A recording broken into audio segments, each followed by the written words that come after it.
Alors dans cette nouvelle leçon, nous allons passer à l'une des parties les plus fun de cette formation, à savoir la création de notre niveau.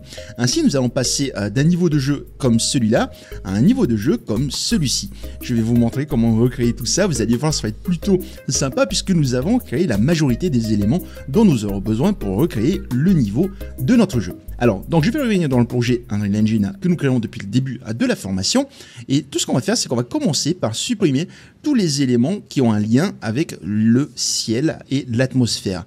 Donc ici, si vous allez dans le World Outliner, vous avez la partie Directional Light, Exponential Height Fog, Sky Atmosphere, Skylight, SM Sky Sphere et Volumetric Cloud. Tous ces éléments-là, vous allez les supprimer. Vous n'allez garder que les éléments de notre jeu, donc en l'occurrence ceux-là, ainsi que le sol. Ok ? Donc vous allez tous les supprimer, donc ceux-là, voilà, j'appuie sur supprimer, hop, et là, je vais supprimer également le dossier, et vous allez voir qu'il va se passer quelque chose de plutôt intéressant. Donc là, vous voyez que les éléments de la scène sont devenus brillants. En fait, c'est dû à ce qu'on appelle l'auto-exposure, autrement dit l'auto-exposition. C'est ce qui se passe en fait lorsque vous vous réveillez dans la nuit, par exemple, pour aller aux toilettes. Lorsque vous êtes dans le noir et que vous voyez légèrement dans le noir, c'est en fait l'œil qui s'adapte à la luminosité ambiante de manière à mieux visualiser ce qui se passe dans une pièce. Et en fait, ici, c'est exactement la même chose. Quand on se retrouve dans une pièce qui est complètement noire, le fait d'avoir une source de lumière, donc de l'émissive, en fait, ça a tendance à nous éblouir. Et c'est ce que l'engine essaye de reproduire. Nous, on ne veut pas de ça. On veut juste que les objets aient la couleur par défaut qu'on leur a donnée sans émettre aucune lumière. Et pour ce faire, nous allons devoir supprimer la partie lumen de notre level. Alors lumen, en fait, c'est quoi? C'est le système d'illumination global qui fait qu'en fait, tous les éléments qui ont de l'émissive, donc de l'émission de lumière, émettent réellement de la lumière. Donc ici, ce que je vais faire, c'est que je vais venir là, je vais cliquer, je vais choisir Volumes, et je vais prendre, ça s'appelle Post-Process Volume, Post-Process Volume, cette partie-là. Vous allez cliquer dessus, ça va vous en ajouter un ici. Et le Post-Process Volume, c'est quoi? C'est en fait un volume qui permet de changer les paramètres de rendu d'une scène spécifique. D'accord? Vous allez voir, c'est plutôt facile à paramétrer. Ce que je vais faire, c'est que ici, sur la droite, alors je vais mettre à gauche, tant qu'à faire, ici, vous allez taper, Extend. Vous allez taper Extend, E-X-T-E-N-T, et vous allez cocher cette option-là, Infinite Extend. Vous allez la cocher. Et ensuite, vous allez taper, alors Infinite Extend, ça permet en gros d'appliquer tous les paramètres que nous allons mettre à l'intérieur de ce volume à l'ensemble de la scène. Si on ne cochait pas ce truc-là, il faudrait qu'on se retrouve dans le volume pour obtenir les paramètres que nous avons définis ici. D'accord? Donc le Post-Process Volume, ça permet de gérer les paramètres de rendu. Donc ça, c'est bon, je vais fermer ici. Et maintenant, je vais taper Exposure, E-X-P-O-S-U-R-E. Et là, vous allez voir qu'il y a des paramètres exposure. Alors, exposure, c'est la fameuse auto-exposition dont je vous parlais juste avant. Et nous allons la désactiver. Nous allons dire à Unreal, écoute, je veux pas que tu cherches à m'éblouir si je suis dans le noir, tu les rends tels qu'ils sont, comme si on n'avait pas besoin d'avoir une adaptation de l'œil. Donc ici, je vais venir dans Min EV01 et Max EV, Min EV100 et Max EV100. Vous allez cocher les deux cases. Donc, je vais essayer de zoomer. Ici, voilà, vous allez cocher ça et ça. Et ici, vous allez mettre la même valeur pour les deux. Alors, si je ne me trompe pas, dans mon cas, j'ai mis une valeur de 0. Donc, vous allez mettre 0 et 0. Et là, vous voyez tout de suite que ça y est, les choses redeviennent à peu près normales. D'accord? Juste une petite astuce. Si jamais vous trouvez que c'est légèrement trop sombre, que vous voulez éclairer légèrement, vous venez ici et vous avez un paramètre qui s'appelle Exposure Compensation, la compensation de l'exposure. OK? Vous allez cocher ça. Et plus vous mettez une valeur qui va être faible, donc 0,8, 0,7, 0,5, vous allez voir que les couleurs vont être de plus en plus sombres. Donc là, si je mets 1,1, 2, vous voyez que ça redevient clair.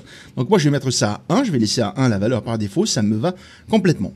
Par contre, si vous regardez bien, on peut voir que les éléments émettent quand même de la lumière sur le décor. On peut voir ici, je ne sais pas si vous allez voir avec la compression, mais en fait, ici, le décor est légèrement éclairé par la caisse. Idem pour cette partie-là. Il est légèrement éclairé par les power blocks.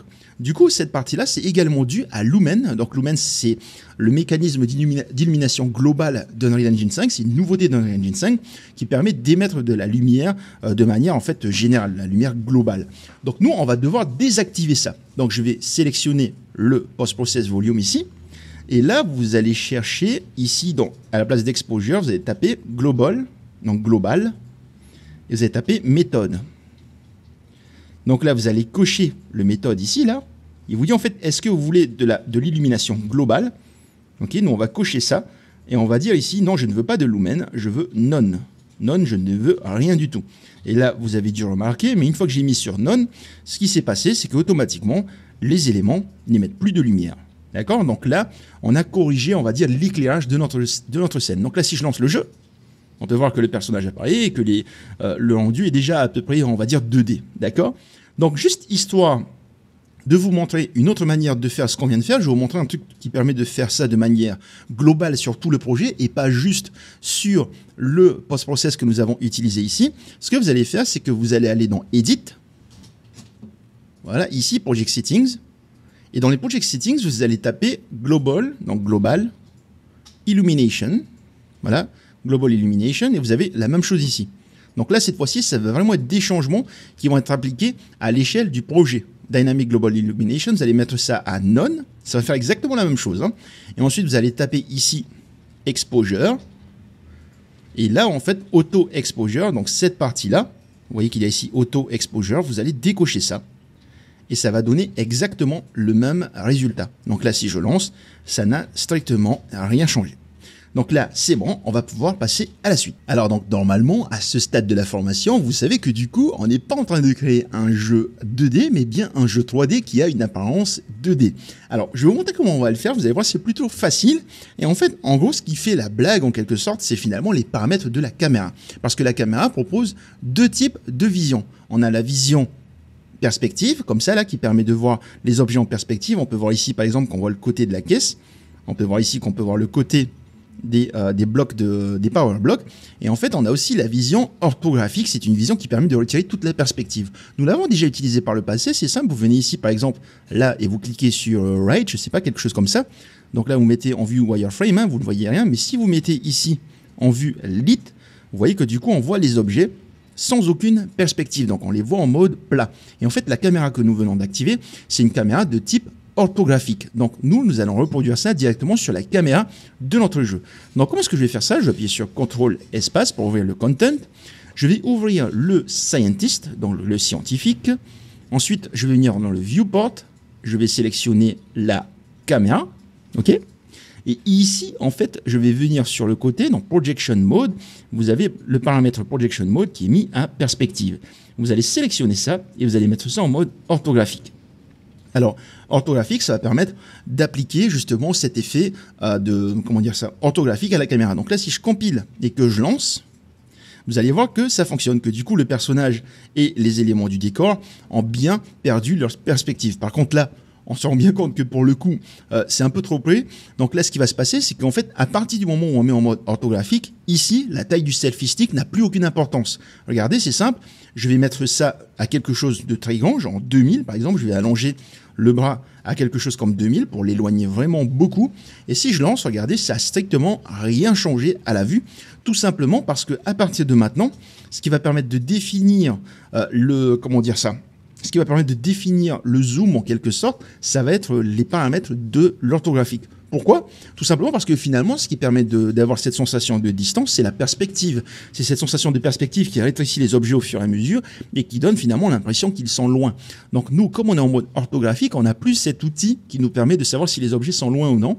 Et à la place, on va utiliser ici le Ortho Width, cette partie-là. Ortho Width, c'est la largeur de l'orthographique, si je puis dire. Je ne sais pas comment expliquer ça autrement. Mais en gros, ici, plus vous mettez une grande valeur, plus ça va être petit. Regardez, je vais mettre quelque chose comme, admettons, 1400. Là, je vais lancer l'exécution. Je compile, je sauvegarde, je vais lancer l'exécution. Et regardez, cette fois-ci, on s'est éloigné à une distance qui semble potable. D'accord ? Donc là, maintenant, ce qui est cool, c'est que, ok, ça fonctionne, mais moi, je veux pousser vraiment le côté rétro à fond, et je voudrais qu'on ait un effet un peu écran 4 tiers, genre les vieilles télévisions qu'on pouvait trouver dans les années 90 ou 2000, là, des choses de ce style-là. Donc, pour faire ça, je vais sélectionner toujours la caméra, et ici, vous allez venir dans un paramètre qui s'appelle Constrain Aspect Ratio. Ça veut dire on va contraindre le ratio de l'écran. Donc, le ratio, c'est quoi? C'est le fameux 16/9, 9/16, des choses de ce style-là. Donc, je vais cocher ça. Et ici, vous allez voir que ça va activer ce paramètre-là, Aspect Ratio. Et l'aspect ratio, on va lui dire, bah écoute, moi je veux que tu mettes, par exemple, ici, ça ça équivaut à du 16 neuvième. Comment est-ce que je sais? Regardez, je vais taper 16 divisé par 9, ça me donne exactement la même valeur, 1,77, etc. Moi, je veux du 4 tiers, donc je vais 4 divisé par 3 pour avoir le ratio des vieilles télévisions de l'époque. Donc là, je vais compiler, sauvegarder, je lance, et voilà. Donc là, ça ne se voit pas forcément pour le moment parce que le fond est noir, mais regardez bien, les éléments, ils apparaissent au milieu de l'écran. Ok, on a vraiment un aspect ratio de 4 tiers, donc ça donne vraiment un effet rétro à la vision de la caméra. D'accord? Donc là, c'est bon, je vais sortir. Ensuite, je vais venir dans la map, dans le level, et je vais sélectionner le floor, qui est disponible quelque part ici dans le vide. Là, voilà, j'ai sélectionné le floor. Et ensuite, ce que je vais faire, c'est que je vais venir ici dans les materials du floor, donc là, juste au-dessus de ma tête, et je vais lui assigner le material. Alors, hop, left small, je vais mettre le material lighter green. Ok, lighter green. Je sélectionne ça, ça va me mettre un sol de cette couleur-là. Et ensuite, le souci, c'est que là, si je lance le jeu, vous voyez qu'on ne voit toujours pas le sol. Pourquoi? Parce que concrètement, en fait, ce qui se passe, c'est que la caméra, elle n'est pas à une distance suffisante pour voir le sol. Je ne sais pas comment vous expliquer ça. C'est comme si je vous montrais ici, voilà, vous voyez, la caméra, elle est là. Et c'est comme si le sol, il dépassait vraiment jusqu'ici. Du coup, la caméra ne le voit pas. Il faut réduire le sol pour qu'il soit dans le champ de vision de la caméra, pour qu'elle puisse le voir. Et comment est-ce qu'on va faire ça? On va sélectionner le sol. Et ensuite, ici, dans son scale sur Y, là, on va mettre ça à quelque chose comme, je sais pas, 0,5. Voilà, ça devrait le faire, 0,5. Donc là, on a un tout petit sol. On peut même aller encore plus petit. On peut mettre quelque chose comme, je sais pas, 0,2. Ouais, voilà, ça peut suffire. Ça suffit largement. Et du coup, là, si je lance l'exécution, voilà. Donc là, maintenant, on peut voir le sol. On peut voir le personnage avec le sol qui apparaît. Et tout, on a l'impression que tout est en mode 2D, alors que ce n'est pas le cas. C'est juste un artifice de la caméra. D'accord? Alors rassurez-vous, c'est pas forcément un inconvénient justement de faire des choses comme ça. Bien au contraire, c'est grâce à ça qu'on va pouvoir justement créer ce fameux effet de perspective shift, de changement de perspective que vous connaissez normalement à ce stade de la formation et qui va nous permettre justement de donner cette impression que le monde entier est en train de tourner lorsqu'on tape sur le bouton. Alors donc là, c'est bon pour cette partie-là. Maintenant, nous allons passer à la création des blocs du level. Alors donc par bloc du level, j'entends par là des blocs de construction que nous allons placer dans le level pour construire notre level. C'est ce qui va représenter le sol du level et les murs du level tout simplement. Donc ici, je vais appuyer sur CTRL espace et nous allons créer un nouveau blueprint à partir du bloc master. Donc celui-là, je vais faire un clic droit, je vais faire Create Child Blueprint Class. Je vais sélectionner ça pour créer une classe en fond qui va avoir les mêmes paramètres que le bloc master et je vais appeler ça BP underscore bloc underscore level. Je vais ouvrir ça. Et là, ce que je vais faire, c'est que ici, par défaut, je vais venir là, dans la texture, je vais sélectionner ça, et vous voyez qu'ici, on a level block 1 et 2. Ah, oups, je vois que je gêne un petit peu. On a level block 1 et level block 2. Donc, je vais mettre level block 1 par défaut. Donc, ça, c'est le bloc de construction des levels. OK? Et ce qu'on va faire, c'est que comme vous pouvez le voir, du coup, il y a deux types de blocs. Donc, celui-là, bloc 2, et bloc 1, on va faire un truc qui va nous permettre de changer la texture de manière très intuitive et très facile finalement à l'aide d'un booléen. Donc on va dire bloc 1 c'est true, bloc 2 c'est false. Et comment est-ce qu'on va faire ça? Déjà premièrement on va créer une variable. Ici, je vais faire une nouvelle variable, je vais l'appeler switch type. Changer de type. Je vais activer l'œil ici, voilà, pour que ce soit visible dans le level. Je compile et ensuite je vais venir dans le construction script. Alors dans le construction script, ici, on peut voir que lorsqu'il est lancé, on appelle le construction script du parent. Alors on va aller voir ce que c'est. On va aller dans le bloc master ici, on va ouvrir ça. Et pour rappel, le construction script du parent permet de mettre à jour la texture. D'accord? De mettre à jour la texture en fonction de la variable texture que nous avons changée juste avant. D'accord? Donc nous, ce qu'on va faire, c'est qu'on va venir ici dans le bloc du level, on va appuyer Alt et on va cliquer là pour retirer la connexion. Et en fait, juste avant de lancer le construction script qui va permettre justement de changer l'apparence d'appliquer la texture au bloc. Ici, on va forcer le type de la texture. Vous allez voir, je fais un clic droit, je vais faire set texture et vous allez prendre la variable ici, set texture. Ça, c'est la fameuse variable que nous avons créée, donc c'est celle à laquelle on accède ici, cette variable-là, texture. Je vais brancher ça là. Et vous voyez que là, en fait, je peux court-circuiter ce qui se passe. Regardez ici, je mets une texture Crouch Idle. Je compile, je vais dans le viewport, regardez bien. ça a bien mis le crouch idle, alors que dans les classes default, j'ai défini le level block 1. D'accord? Donc ici, c'est ce qu'on va faire. Nous allons venir là, et là, on va tirer un câble et on va faire un select. Select, si vous vous rappelez bien, ça va permettre de choisir l'un ou l'autre en fonction d'un booléen. Donc je vais venir prendre le switch type, je vais le mettre ici, je vais faire un get, je vais le brancher là, et là, automatiquement, il va dire, ok, bah écoute, si c'est true, je vais prendre cette texture, si c'est false, je vais prendre cette texture. Donc nous, on va prendre le 1 pour false. Alors on va taper level, voilà, je vais prendre level block 1 pour false, et je vais taper level, et je vais prendre level block 2 pour true. D'accord? Donc, si switch type est mis à true, ça va mettre le bloc 2. Si switch type est mis à false, ça va mettre le bloc 1. Donc là, c'est bon. Je vais compiler. Je vais dans le viewport et regarder ce qui se passe. Alors tiens, je vais mettre d'ailleurs un petit commentaire en vitesse, là, sinon on ne va plus comprendre ce qui se passe. Je mets là un commentaire, je vais dire change la texture en fonction de la valeur du booléen. Change la texture en fonction de la valeur du booléen. Donc je compile, je vais dans le viewport. Et donc là, on a le bloc qui est mis en place. Si je vais dans classe defaults ici, vous voyez qu'on a le booléen switch type. Je vais cocher et regardez ce qui se passe. Ça change de texture. On change de texture automatiquement. Au résultat, on va pouvoir construire le level. C'est ce qu'on va faire justement tout de suite après. On va construire le level et quand on veut changer la texture, on a juste à cocher ce booléen. Ça va être plutôt pratique. Alors donc là maintenant nous avons tous les outils de disponibles, je vais compiler le bloc level, je vais venir dans la map et on va pouvoir commencer à construire notre level. Donc ici ce que je vais faire c'est que je vais faire un clic droit, je vais fermer tous les onglets sauf celui-ci. Et ce que je vais faire c'est que en gros ici je vais tout supprimer, ce qu'il y a dans le level, sauf le post-process qui permet de changer les paramètres de rendu et le player start. Ok? Donc je vais sélectionner tout, sauf le post-process et le player start. Donc une fois que je sélectionne tout, j'appuie sur supprimer.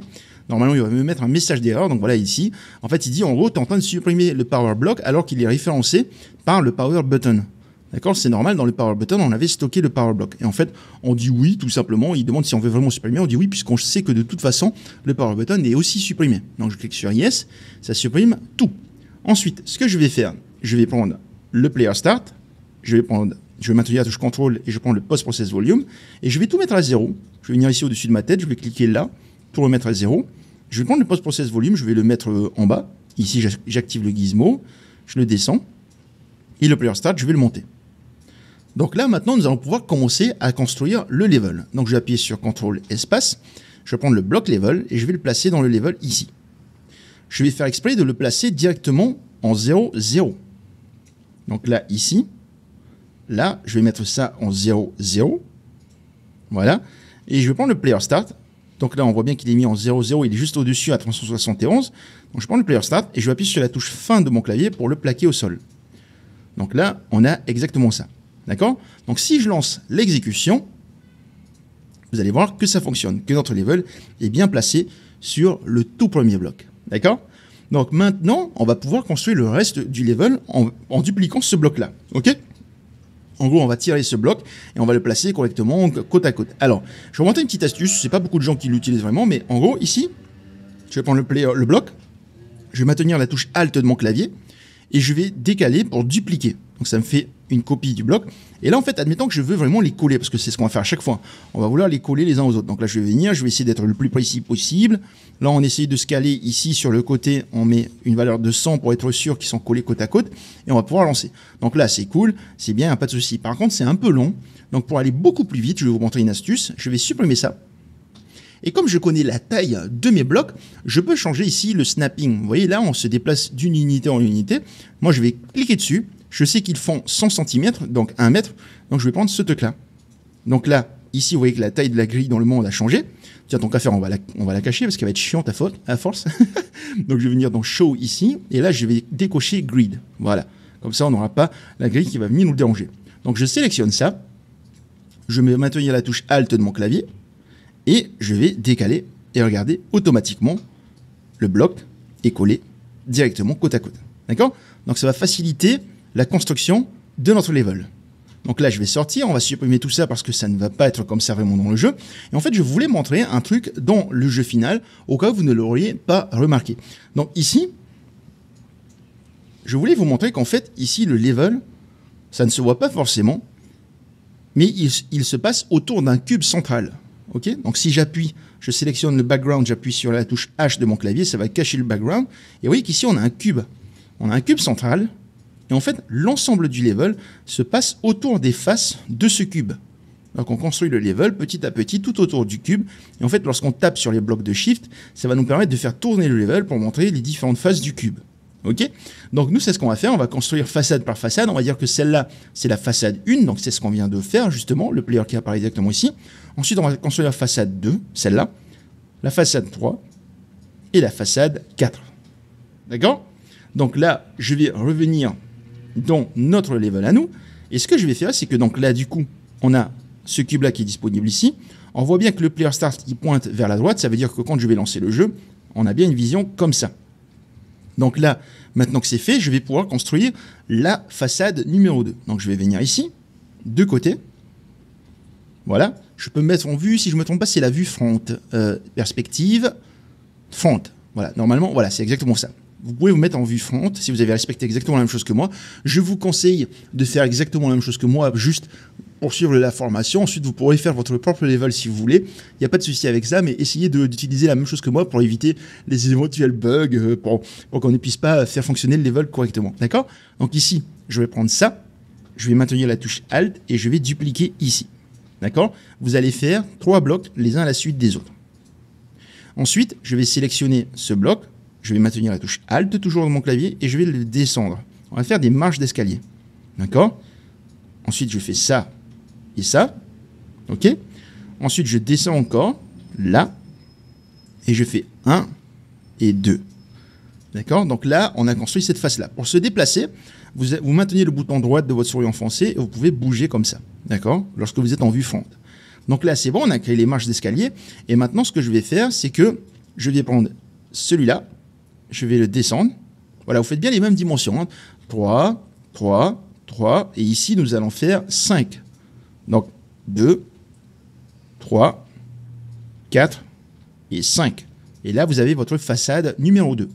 Donc ici, si je prends le player start et que je le pivote, alors comment est-ce qu'on va faire ça? On va venir ici. Je vais mettre 90 peut-être? Non, moins 90. Voilà, pour que la flèche pointe vers la droite, pour dire que c'est dans ce sens-là. Donc là, si je lance... Vous voyez que du coup, on a bien notre level qui fonctionne. OK? Donc ça, c'est la façade numéro 2. Maintenant, nous allons passer à la façade numéro 3. Donc je vais me remettre en perspective, ici. Donc on a construit ça, et maintenant nous allons venir sur cette façade-là, ici. Donc cette façade-là, alors, elle va être un petit peu compliquée à faire. Enfin, compliquée, non, c'est juste pour compter. Vous allez mettre 1, 2, 3, 4... 5, ça fait 6 blocs. 1, 2, 3, 4, 5, 6. Et là, il nous en faut 12. Donc, on va prendre tout ça et on va dupliquer et on va les coller à côté.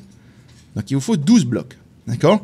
Vous allez faire 12 blocs dans ce sens-là. Donc, on avait la façade 1 qui est devant. Maintenant, on a la façade 2. Et maintenant, on a cette autre façade. Donc, ici, ce que vous allez faire ensuite, tout au bout, là, vous allez prendre 1, 2, 3, 4, 5 et 6, les 6 derniers blocs, vous allez maintenir la touche Alt et vous allez les dupliquer pour les placer au-dessus. Ensuite, vous allez prendre les 5, donc vous maintenez la touche CTRL et vous désélectionnez le dernier. Donc, prenez les 5 plus à droite et vous les montez, comme ça. D'accord? Vous devez obtenir quelque chose comme ça. Alors, une fois que ça s'est fait, tiens, je vais le mettre en vue complètement plein écran, là. Donc, on a bien, du coup, 1, 2, 3, 4, 5, 6, 7, 8, 9, 10, 11, 12. Ici, on a 6. 1, 2, 3, 4, 5, 6. Ici, on a 5. 1, 2, 3, 4, 5. Donc là, maintenant que ça, c'est fait, ce que je vais faire, c'est que je vais prendre cette partie-là. Je vais prendre tous ces blocs. Les 12 là qui sont tout en bas, vous allez tous les sélectionner. Et vous allez faire un dupliqué. Donc, vous allez maintenir... Non, pas les 12, pardon, les 11. Les 11, vous allez maintenir la touche Alt. Et vous allez les monter. Ici, là, vous allez faire 1. OK, donc là, on est au-dessus des marches d'escalier. On a 1, 2, 3, 4 et 5. Vous les mettez comme ça. Il faut qu'ici, il y ait un espace de 4 blocs. Donc, est-ce qu'il y a bien 4 ici? Si je fais, oups, si je prends ça, 1, 2, 3, 4, c'est bon. Il vous faut un espace de 4 blocs. Donc là, maintenant que ça c'est fait, nous allons prendre cette partie-là et nous allons descendre de 5 blocs. 1, 2, 3, 4 et 5. Ça va vous donner... je me crois que je me suis trompé quelque part. Alors, ici... Ouais... Alors, pourquoi est-ce que c'est pas bon? Ah oui, non, c'est pardon. Oui, c'est bien ça, c'est 5. Je suis descendu 5 fois alors qu'il fallait descendre 4. Voilà. Donc, vous avez 5 blocs ici. D'accord? 1, 2, 3, 4 et 5. Et là, vous avez 3 blocs. 1, 2 et 3. D'accord? Donc là, on a fini cette façade-là. Donc, pour rappel, vous avez 12, 6, 5. Ensuite, là, vous avez un espace de 4. Là, vous en avez 11. Là, vous en avez 5. Et là, vous en avez 4. Donc, si je prends le player et que je l'emmène ici, hop, je vais le mettre là. Voilà. Ici, je vais le placer comme ça. Et je vais le pivoter comme ça. Si je lance l'exécution, vous obtenez quelque chose comme ça. Voilà. Bon, faites pas gaffe ici. Nous allons corriger ça justement après. Vous avez l'impression qu'il y a des blocs, mais en fait, non, pas du tout. C'est vu qu'on est en vue orthographique, ceux-là apparaissent aussi dans la vue. D'accord? Donc là, c'est bon. Nous avons fini la façade numéro 3. Et maintenant, nous allons passer à la dernière façade, donc la façade numéro 4. Donc vous voyez qu'on est en train de construire autour du mur. Donc la façade numéro 4, comment est-ce qu'on va la construire? Ici, on va venir prendre ça et on va faire 12 copies. 11 copies, pardon. Il faut qu'il y ait 12 blocs. 1, 2, 3, 4, 5, 6. Ensuite, je vais prendre tout ça. Je fais Alt, je clique et je décale tout directement ici. Donc là, on a bien 12 blocs. Ensuite, ici, je vais sélectionner les 11 derniers. Ceux-là. Et je vais les dupliquer, je vais les emmener tout en haut. Ici. D'accord? On obtient quelque chose comme ça. Ensuite, là, je vais venir fermer cet espace ici. Donc, je vais prendre ça. Hop, je vais mettre mon gizmo de déplacement. Je vais mettre ça ici. Donc, je maintiens toujours la touche Alt pour décaler tout ça. Ensuite, qu'est-ce que je vais faire? Je vais venir choisir. Du coup, nous avons 3 blocs. Donc, 1, 2, 3, ceux-là. Je vais descendre. 1, 2 et 3. D'accord? Ici, vous avez 3 blocs par 3. Et enfin, la dernière partie. Ici, vous allez venir prendre ça. Vous allez décaler d'une fois ici. Là, vous allez monter. Et ensuite, vous allez faire quelque chose comme 3 copies pour qu'il y ait 4 blocs. Voilà. Et là, vous allez prendre ces 3 blocs-là. Et vous allez, hop, ça, ça et ça. Et vous allez les monter une fois pour avoir une sorte de marche. Résultat, le level, il va ressembler à quelque chose comme ça. D'accord? Donc là, vous avez ça. Vous avez les 4 façades, pardon, du cube. Et donc là, tout est pas mal. Donc maintenant, histoire d'ajouter de la variation dans l'apparence, ce qu'on va faire, c'est que on va changer l'apparence de tous les blocs qui sont en hauteur, ceux-là. D'accord? Tous ceux qui sont ici en hauteur. Donc, alors c'est un peu chiant, je vous avoue. Je ne connais peut-être pas correctement les raccourcis, mais on ne peut pas faire de sélection, on ne peut pas sélectionner tous les blocs comme ça, c'est chiant. Donc il faut les sélectionner un par un, sauf si on se met en vue left, comme ça. En vue perspective. Si vous mettez en vue perspective, vous pouvez tout sélectionner comme ça. Et bon, je trouve que c'est un peu fastidieux. Voilà, parce que ça sélectionne des blocs qu'on ne veut pas et tout. Donc, on va aller à l'ancienne. Et ce qu'on va faire, c'est qu'on va sélectionner tous ces blocs-là. Alors, ceux-là, ça, ça, et ça jusqu'ici et jusque-là. D'accord? Donc, on va y aller. C'est un peu chiant, mais c'est pas grave. Ça fait partie de la création de jeux vidéo. C'est pas toujours rigolo. Donc, je prends ça ici, ici, ici. Vous allez tout sélectionner. Maintenez la touche CTRL. Voilà. Juste là, là, là. Allez, on y est presque. Ça, ça, ça. Voilà, vous sélectionnez tout ça. Voilà. Et ensuite, vous allez appuyer. Donc, moi, j'appuie sur F11 pour mettre en plein écran.